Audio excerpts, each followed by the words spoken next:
Sometimes you have some Excel data or some Excel content somewhere that you would like to use in a different Excel location. Okay, now by different Excel location, it could actually be within the same Excel workbook, maybe just on a different worksheet, or it could be even within the same worksheet, just, in a different cell entirely. You have option to either copy that your content from the source, and then you will go paste it to the location where you want to have it, or you can just cut it away from the source, right? But let's start with copying. To copy or to cut really is a matter of right-clicking on the content or the contents or the data that you want to copy. Okay, now let's say I want to copy just this guy. I could just be in this cell, do a right click, and I can either copy or cut, right? Now, when you cut it away from here, you can see the scissors. It simply means that you are moving it from that place to a different place, which, copying activity is way more popular than cutting activities. So let's just go and see how, it will look like when we want to paste this. So once I select copy, you will see these dashed lines across the cell to show that, I have copied something from there. Let's say I want to paste it right here on cell H2. I can come to cell H2, do another right click, and I'm going to see pasting. Okay, now what you notice here is that there are different options for pasting, and we're going to cover that real shortly.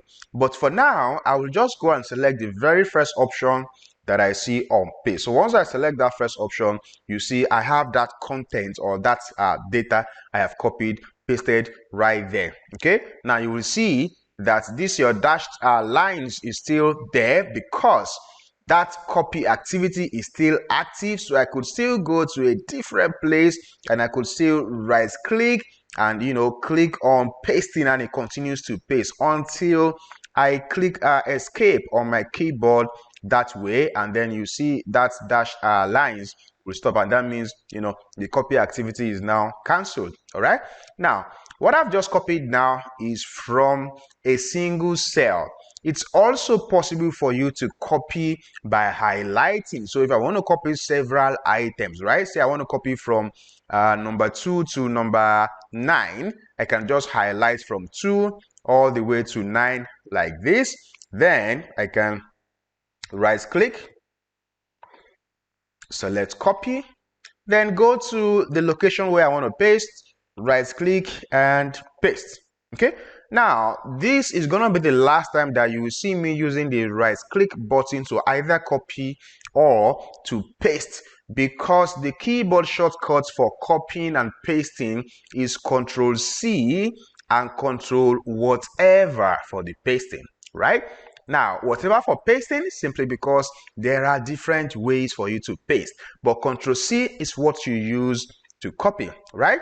Now, I just highlighted a list all together in a single go, and I copied. Now, what if you want to copy items that are not, serially arranged on a list like this, right? Say, for example, I want to copy number 2, I want to copy number 5, number 9, and some other numbers, right?